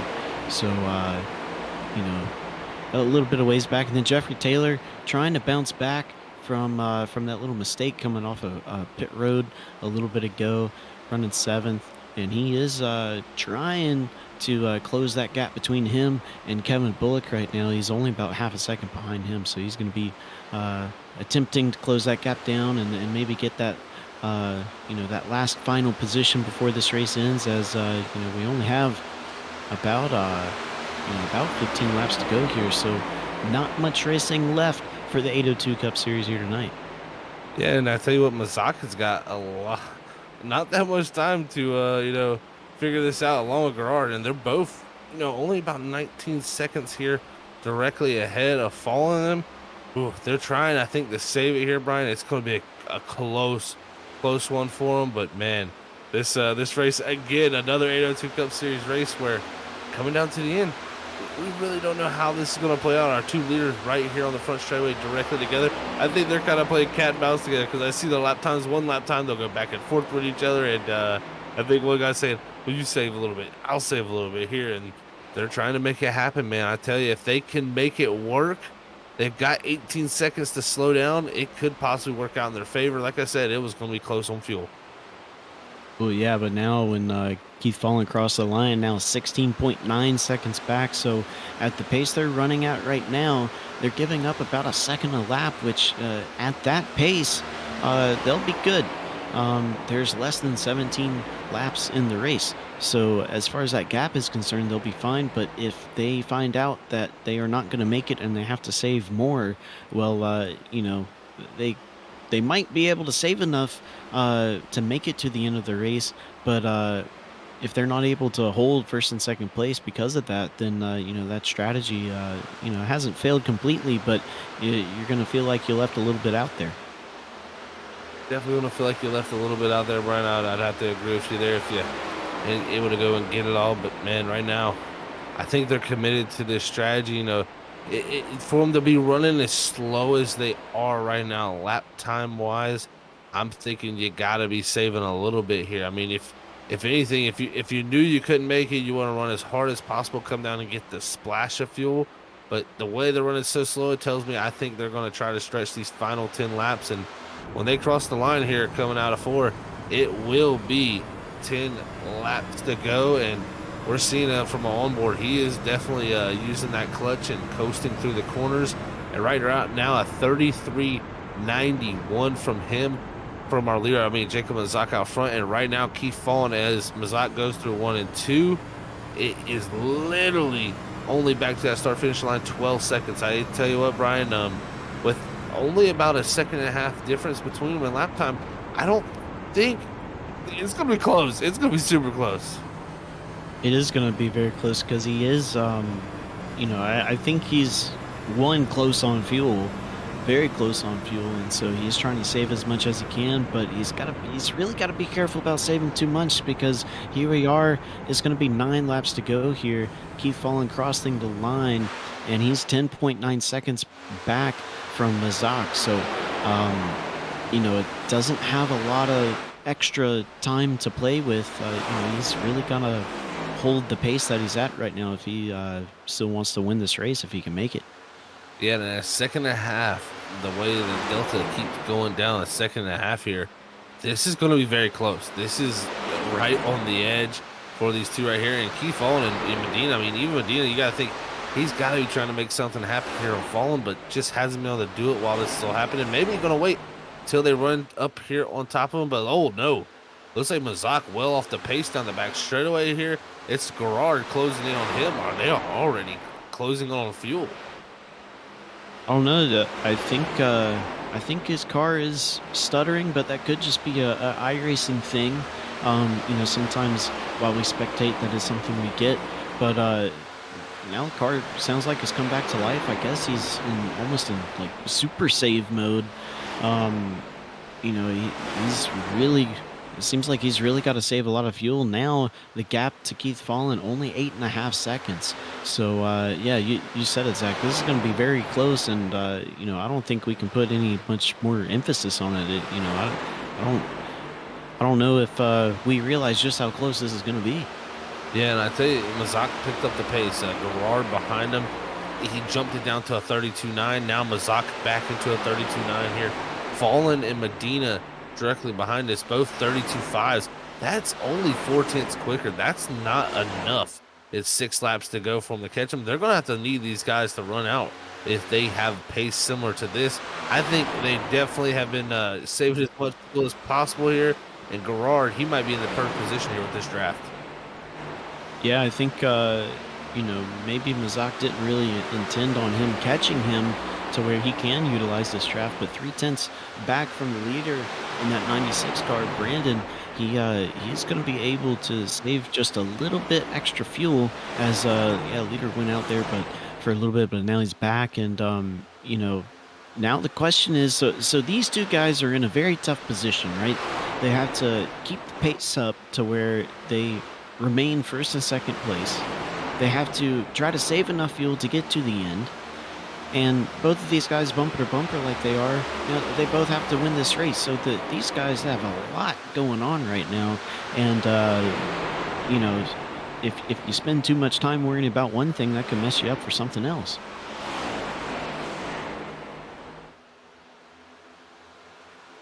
The last time by, Keith Fallen, 6.7 seconds back with 4 laps to go. So, yeah, you're right, Zach, that, Keith Fallen, David Medina, they need these guys to run out of fuel. And it looks like the 31, I don't know if he had the car shut off and had trouble getting it started back up, or if he did run out of fuel, but he's back up to speed. But either way, 96, Brandon Garand right there, able to get around him. And this race has become really a race of unknowns here as we wind down. Yeah, is Mazak trying to get the draft here? Is the question, giving up that position here as they come out of 4. It's going to be 2 to go, and Mazak is slowing down so much here.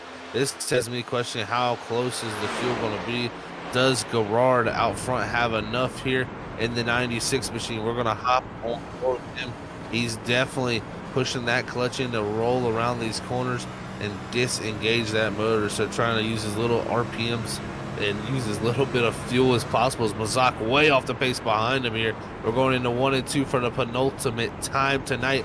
Does the 96 of Brandon Gerard have 1.5 miles of fuel left here? He's going to need it here at the Charlotte Motor Speedway. Has about a 5.5 second gap back to the drivers with enough fuel. It's the freaky fast white flag. 1 to go here at Charlotte. Yeah, and coming to the white flag, Jacob and Sock, that 31 car did have to come down pit road, so couldn't quite save enough. But 96 of Brandon Garand there, he's got just about 1 mile left to make it, as less than 1 mile. Got to go through 3 and 4. He's got a gap of about 5 seconds to Keith Fallen. Looks like he might be out of fuel. No, he's not. He's up on power. He's going to cross the start-finish line. Fuel mileage race winner here tonight. The 96 of Brandon Garand. Keith Fallen going to bring it home in second place. And David Medina going to round that top 3 out in third place. So, yeah, what a great job by Brandon Garand. Able to save that fuel, have a lot of right foot discipline, and make that 20, or not 20 gallons, but that 60% fuel load last the whole way. Yeah, he's going to take it 45 laps from 105 all the way to 150. Brandon Garand, great run for him there to able to bring home that victory. And the fireworks in the background here at the Charlotte Motor Speedway is you get Keith Fallen and David Medina Sr. got to be saying, man, that one just slipped away from there, as they're going to bring it home second and third. But it's going to be the 96 of Garand on the front straightaway, celebrating here tonight at the Charlotte Motor Speedway after getting victory here at the 802 Cup Series for the throwback 150. And he's got enough fuel to even get a burnout in. So that tells you how much fuel that 96 is saved. Great job on him there. And I think she might finally be out as he's puttering to a stop on the front straightaway. So what a night there for him in the 96. 18th to 1st We're going to have a chat with our top 3 drivers, though, folks. Don't go anywhere. We'll be right back.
All right, we're back here, folks, with our post-race interviews after tonight's Throwback 150 at the Charlotte Motor Speedway. 150 laps here under the lights at NASCAR's home. But we got our a few of our top 3 drivers up here. First, we're going to have a chat with our third-place driver here, David Medina Sr. Let's hear about his night here at the Charlotte Motor Speedway. Hey, David, it's Zach and Brian up here in the Freaky Fast booth. You got a copy, man. Yeah, fellas, how you guys doing? Hey, doing great, David. Great to hear you, man. Well, I tell you what, great run here tonight, man. It was looking like a dominant performance, but I tell you what, just coming up a little bit short there in third. How was it, though, to get a good finish, though, here under your belt tonight? It felt great. The last couple of weeks haven't been the finishes I was looking for, and had some good races, just didn't get the finish. So, told my teammates that's what I was shooting for in this race here, was just to get a good finish, and was able to put it all together and bring home that top 5 finish with my teammates. Hey, David, it's Brian in the booth. And, thinking back to the past few weeks where, you've had a lot of strong runs and, it just comes down to the end of the race and just couldn't quite get that checkered flag to fall for you. But, after seeing what Brandon did tonight in that 96 car, and then you think the last week with Tyler Dingler, both of these guys able to stretch the field, does that kind of change how you think about your strategy going forward with the next few races left in the season? Yeah, I mean, you definitely have to take a look at it, and I'll have to go back and watch the broadcast and see how they did it. I knew we were going to be having to save fuel up into that first competition caution, and we had some other cautions coming after that, so I just didn't think somebody was going to be able to make it that far as they did. So hats off to to him to make it as far as he did and save the fuel that he did. So something we'll have to consider and talk about as a team going forward. Yeah, definitely a great job to save the fuel there, and a great run nonetheless there for you, David, as we head off to Homestead next week, man. Another mile and a half. I feel like there's anything you can carry from Charlotte from here tonight to there next week? Yeah, I think so. I like that track. I like this track here. I ran pretty well here, so hopefully my luck my luck here tonight carries over to that track, and we'll be able to get another top 5 finish, and maybe we can stretch our fuel out and find a way to get a win. Well, awesome stuff, David. Congrats on third here tonight, man. Before we let you get out of here, anybody want to send a shout out to? Yeah, I want to start off with the guys who put this lead together and the admins. Appreciate what they do to put this together and put up with all the drivers in this league. They do a great job. So glad to be a part of it. I want to thank my teammates, Keith. Another fantastic run for him.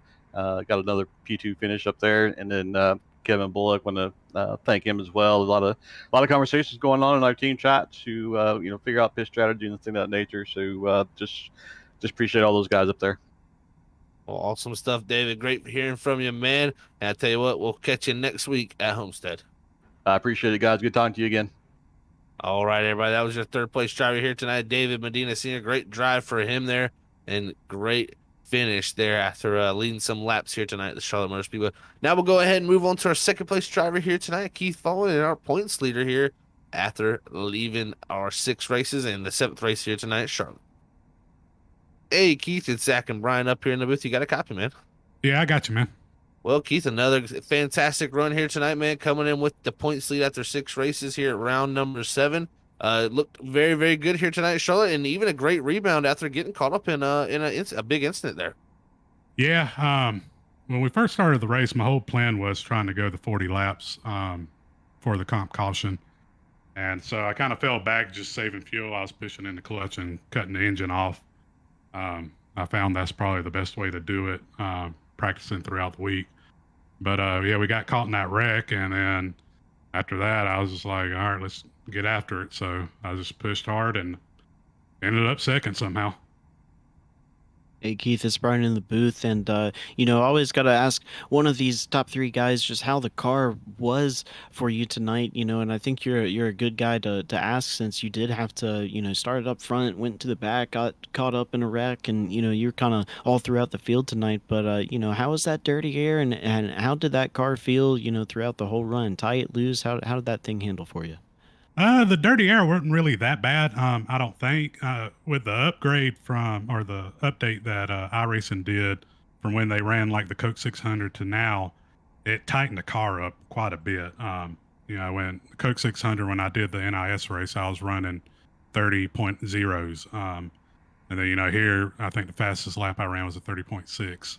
So it got tight, and as the tires worn out, coming off the exits, especially turn 4, it's how it's kind of like a ramp coming off that turn. So the rear end wanted to come out on me on older tires, but it got really tight in the center. So you had to be patient with getting on the throttle in the center.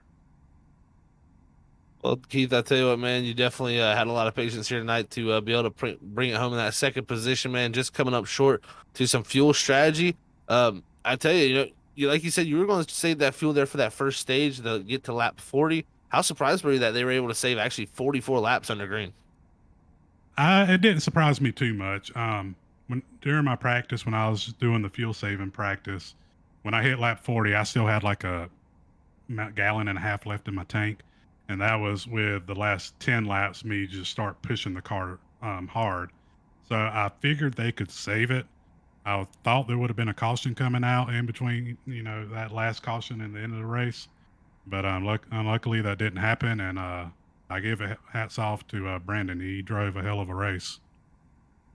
That he did, man. Well, I tell you did too, buddy. So congrats on second here tonight. Before we let you get out here, Keith, as always, anybody want to send a shout to? Yeah, I want to give a shout to my sponsor, Captain Jack Smokehouse, my dad, my mom, my wife, everybody that's watching, especially to y'all. Y'all always put on a really great broadcast, and I really thank y'all for that. Well, Keith, we appreciate it, buddy. Congrats on second here tonight. And we'll catch you at Homestead next week, bud. All right, take it easy, man. All right, everybody. That was your second place driver there, Keith Fallon, in the 24 machine here tonight, bringing on that second spot. We're going to be moving on to our race results, as we don't have our first place driver up here. As a reminder to all drivers out there, make sure you put your name or your number out there so we know who you are when you come for your interviews, because we don't pull random people up. But okay, let's go ahead and get into our race results here. As Brandon Garand is going to bring home that win, with second place going to Keith Fallen. Our points there. Third is going to go to David Medina Sr. Fourth is going to go to Kevin Bullock. Fifth is going to be Jeffrey Taylor. Sixth is going to be Joshua Sobel. Seventh is going to be Mike Killenbeck. Eighth is going to go to Gene Cato. Ninth is going to be Frank Norman. And rounding out that top 10 is going to be David Lamaga. As that's your Freaky Fast top 10 there. We look through the rest of the field here tonight. Definitely some drivers who come up short. Mazak there, who just tried to save the fuel, Brian, just going to come home in 11th.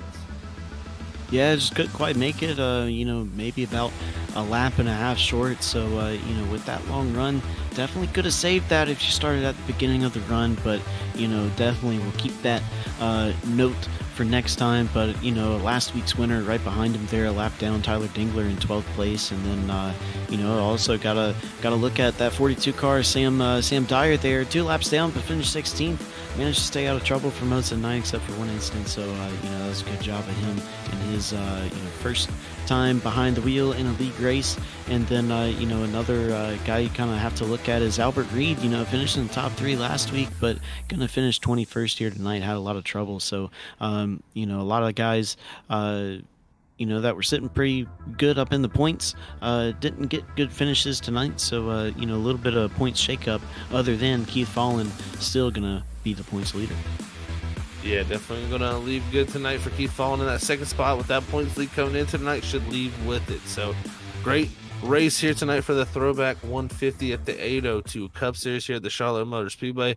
Brian, before we head out of here tonight, any final thoughts on Charlotte and heading off into Homestead next week? Man, Charlotte, never fails to disappoint when it comes to strategy, especially with the 802 Cup Series. They really set this thing up to where strategy is a thing that you always have to stay on your toes about, always got to be thinking about, and tonight was no different. This is the second race in a row where, we had somebody really push the limits of the fuel, and they ended up winning the race. So, I think that was something at the beginning of the season. These guys didn't really... they had a little bit of a handle of what strategy would work, but, now it seems like, if this race goes green, then stretching the fuel is the way to win. So, it'll be interesting to see if next week at Homestead, another 1.5 mile track where, do we see more guys do this strategy? Because as of late, it seems like it's working really well. It has worked very, very well, Brian, for sure. Going to have to be thinking about all different types of things. I think drivers will be going into Homestead next week if they want to be in that same spot as the 96 of Brandon there and getting a victory. So it's been fun here tonight. Thank you all for tuning in here tonight at Freaky Fast Broadcasting, as we called the action here tonight for the 802 Cup Series for the Throwback 150. If you enjoyed the broadcast tonight, make sure you hit that thumbs up button. And if you didn't, make sure you hit that dislike button. We definitely want to know if you enjoyed it or not. So we always take criticism well here at Freaky Fast. And also, if you enjoyed it, make sure you hit the subscribe and the bell notification button, because we're going to be live 6 times a week here on Freaky Fast this week coming up. So, man, it's going to be a busy time for us up here in the booth. You're not going to want to miss any of it. But we want to thank you all. Every single one of you that tuned in here tonight. We love all of you, but thank you for tuning in. As we always say, stay freaky fast.